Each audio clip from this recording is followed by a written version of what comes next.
Now, we can talk about artists we think have peaked. Hmm. Who's the artist that you think have peaked? Dang, I actually forgot to make a list on this one, B. But I have some, I think. I got a few. First, I got off the Dizzy. Yeah. We can always do a part 2 to Yeah. this. But yeah, I always can go off the Dome. Not me. But go ahead. Big Sean. Even though I already spoke about it. Why do you think Big Sean peaked? I think Big Sean's peaked because I don't see that he grown lyrically or even as a musician, in my opinion. I would say he peaked in '09, but I feel like that'd be very, very, very dishonest. So I was being facetious. I think I said he peaked in '09 in the last pod, but I say he peaked in like Detroit. And I feel like it's nothing else that he topped from there. I feel like he peaked at Dark Sky Paradise. I see. I haven't listened to that album in a while. But other than that, even if you go through the era, how far removed from Detroit in what 5 years? Maybe. So I'm just saying, he haven't got any bigger. He haven't expanded his sound at all, and I don't feel like he's impacting the culture in any way. Also, nobody's really, really like, okay, man, we ready for this Big Sean. I'm pretty sure it's people like that, but I'm going by most. I don't think that he grown to be an artist that most people are looking forward to drop. And musically, I think musically we know what we're gonna expect from him. Like, I don't think Big Sean's gonna hit us with anything different, and I don't think he ever have. Mm-hmm. So I think he just peaked. And you being a peak doesn't mean that you trash, because you could peak in a good level. Like you could, like Luka can be a peak, right? Like he's like Luka, for instance. He's a basketball player. He's amazing, really amazing. We know what we're gonna get from Luka. He could get better, but his peak is like his averaging his triple double that he's on now, maybe. So I'm just saying, like, that's good. So you could peak and still be fired. Yeah, because a peak just means you've hit your highest point. Yeah, you hit your highest point. Just because you go like 1 or 2 points below. Yeah. Like if I get 100 on the test, I peaked. Yeah. If I was getting 100s on the test, I peaked. But if I start getting like 98s, 96s, I'm still doing good. Yeah. It's just I wasn't as high as I was before. I just don't think we're going to get anything higher than that from Big Sean. So that's why I'm like, I think he peaked. I can understand that. My first artist I have in terms of artists that have peaked, I think Big Crit. One of my favorite artists of all time. Yeah. I think he peaked with Forever is a Mighty Long Time, because Forever Mighty Long Time was an album that no one expected to drop. A double disc album at that. One of the best double disc albums in hip hop. I can't really name many other double discs that are better than Forever is a Mighty Long Time. Even though it is an hour long, and some people's albums is an hour long, the way he sequences it, the way he divides it up, the way his production is, how he has other producers help him on there as well, subject matter as well. I think Crit gives you everything great about Crit, spreads it out evenly amongst two different sides. He gives you just some of the greatest body of work that you get with Southern music itself. I think the reason that he's peaked, because he did have the 10-year anniversary of Crit Was Here with his album that was not produced by him except for like one song called Crit Is Here. And I will say that the beats, that album itself, Crit has a really strong discography. Post Crit Was Here. Everything from Crit Was Here up, he has a pretty strong discography. To me, after Forever's a Mighty Long Time with Crit Is Here, him cementing like, I'm here in the game to stay for a long time. I feel like this was literally a regression of that. Yeah. Because I feel like this album did not represent that. His rapping was at a lower level. His songwriting was at a lower level. He wasn't really rapping as well. Some of the production choices that he had on here, I'm just like, no, this is not good at all. Yeah. Like I said, a lot of songs are mediocre. There are some standout tracks on here, on Crit Is Here, but to me, overall, this didn't jam like a regular Big Crit project. I know some people go like, oh, I'm tired of Big Crit's production. Oh, I'm tired of the same subject matter. Yeah, but when you get something different like that, it's not going to work out well. Right. Then we got Digital Roses Don't Die. Even though that wasn't a different direction, I'm not going to fault him for that. I give him grace on that one. He was trying something new, so I don't fault him for that. But I just feel like we won't get a great rapping performance, vocal performance in terms of him doing the melodic type stuff, a great sequencing. I feel like great production. We won't get that from Big Crit ever after Forever's a Mighty Long Time. And this is one of my favorite rappers. Yeah. So, but it's not bad. He has a really good. He peaked at that. That's a really good. Yeah, album. I mean, I'll be real. He was going up steadily before that, so not bad. I'm just saying, I feel like he will never get that high ever again. Sadly. Hey, my next artist, Drake. Oh, he was on mine too. Yeah. Go ahead, Cook. But let's see if we have him peaking at the same time. I think he peaked at Views. I agree. Yeah, because I feel like you got Drake, you got all of Drake, and you got him at his highest. If you're reading this, I wanted to Too say Late that was before that, right? It was it was before. Okay, I wanted agree. I wanted to Okay, say that, but agree. I'm like, nah, I think Views, because Views has his biggest. I feel like Views was his highest. It was his highest high, and I feel like not saying that Drake can't put out a highest high again. I just feel like when it comes to him, what else could he do? He did the whole. And I'm not saying that's Drake's best project either. We're not saying in terms of like popularity sales, just where he was in terms of like the hip hop game and just music in general. And then to me, he wasn't higher than that. Bro, he after big, Views, big dog. like dance hall music, big, but when it's just feel like after Views, it like America was like, we need to buy more into this. Like the labels was like, okay, we got Drake doing this. He's collaborating with all these artists, these foreigner artists like in Africa, South Africa, and everything. So I'm like, I feel like the industry was like, okay, boom, we found a new market. So I feel like after the Views, the industry been throwing out that money to a lot of these artists now. You got Burna Boy, you got Popcorn. He's older, but what's the kid? Wiz kid. You got Tim's out. It's a lot of them. I'm not into the music like that, so I can't really just spit out all these names. But I feel like Drake had a really good push for that. I feel like he was a catalyst of getting that over here into America in the mainstream. Yeah, and I feel like this was the first time where we really got Drake doing different genres on a single album. I mean, he did it with So Far Gone. Yeah. But for me, he fully went in on this album. Different. He had R&B Drake. He had rapping Drake. He had hit Drake. He had sad boy Drake. Right. He had dancehall Drake. Yeah. He had super hit Hotline Bling Drake. Right. He had every facet of Drake that makes Drake Drake. It was on this album. And even before the album came out, he had the memes with Hotline Bling, but he also had those Lucy's he put out there, like the Sweetermans. It was some more I can't think of it. Yeah, the one with him and Matt Riddiman, something like he that. had some good ones, bro. And Hotline Bling started off as a freestyle. Like one of my favorite Drake songs of all time is on here, bro. And I don't even really care for this album. Feel Away is amazing. Oh yeah, Feel No Ways is so hard. That's like the third track, right? Bro, the DMX sample song. Yeah, amazing album. And I love what's the one song on there? It's off the West. Is it West Road Flows? Western Road Flows or whatever. I like that. But anyways, I'm just saying you got a little bit of everything for Drake, and you got Drake actually having that. When Drake gets on somebody's stuff or like collaborate with an artist and they like take off. I feel like that was the end of that. Like, I don't know if Drake, have he done that in a while? Like actually hop on the art. I feel like now he's been hopping on people's stuff late.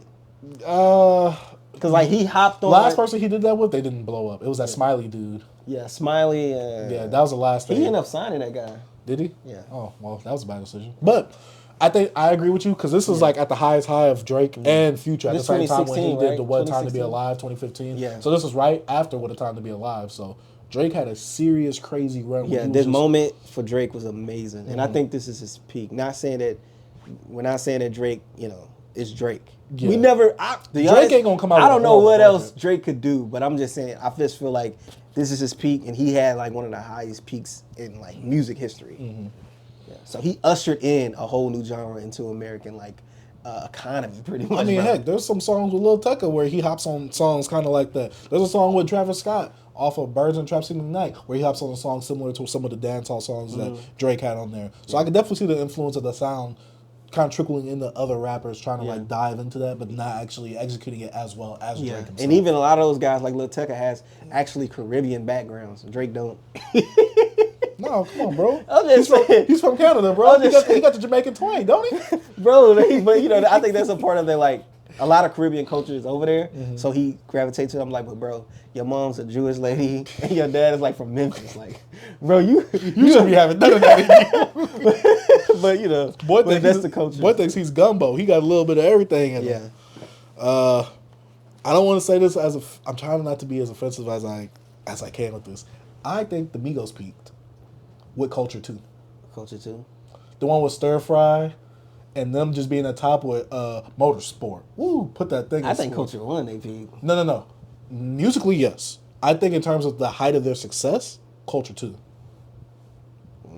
Culture 1 was way big, bro. Yeah, but Culture 2 was big too, though. Well, Bad and Bougie, bro, ain't nothing topped that. That was a peak, bro.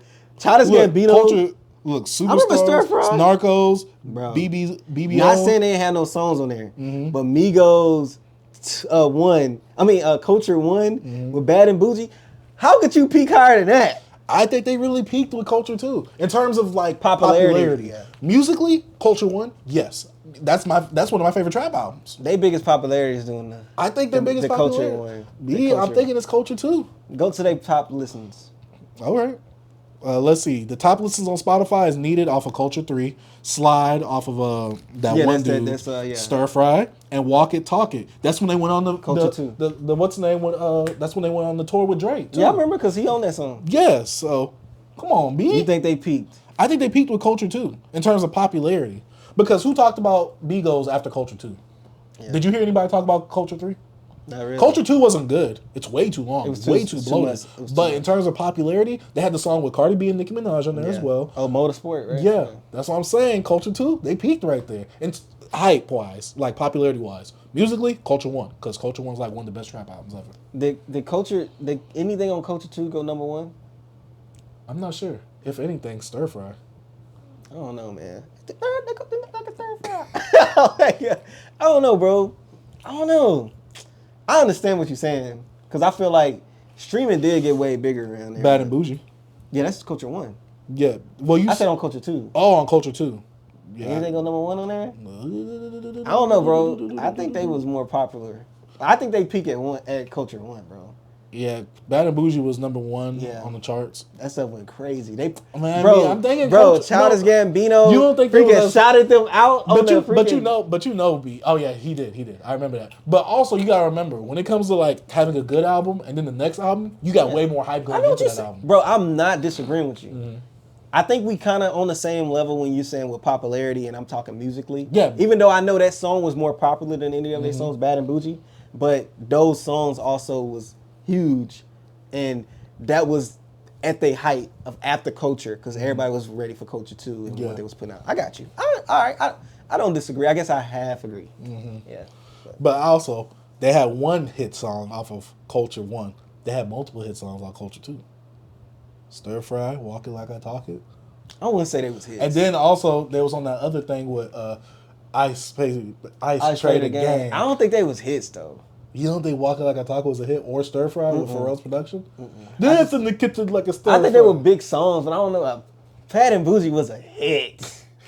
I know That's Bad and Bougie is a hit. hit. I know that. Yeah. But look, even on the streaming thing, Bad and Bougie wasn't even on here. Bro, Bad and Bougie came out in like 2015, 2016. Streaming is way bigger in 2018, like around that just time. saying, look But at B, those you gotta streams, think B. about how Look at streaming. those streams, B. That's a lot of Go to Culture.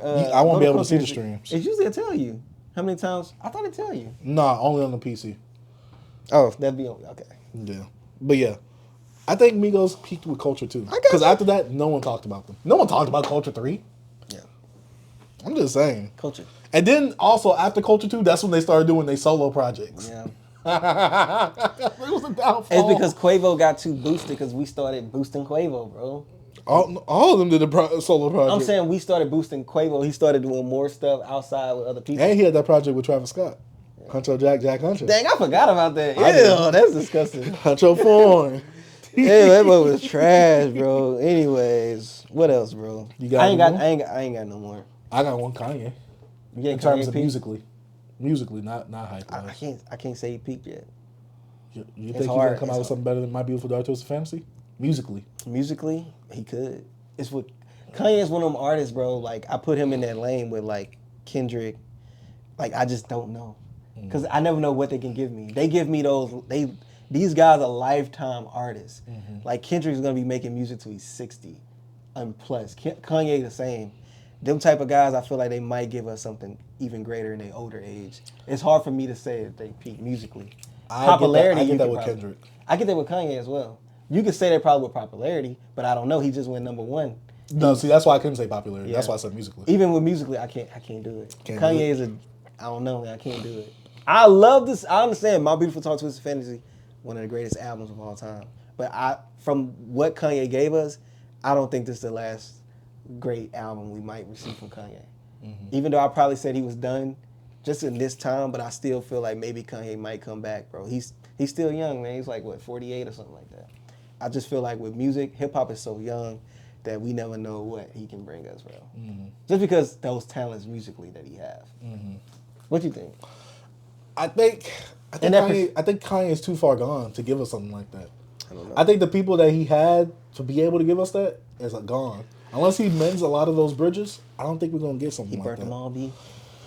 Burnt them I down. think he burned some. I think he just kind of broke the bridge to where it could be brought back up. But I just think that a lot of the things that were on Kanye's side to give him one of the greatest albums of all time, like a My Beautiful Dark Twisted Fantasy, it won't be able to happen again. I think it will. I want to know why, bro. Why?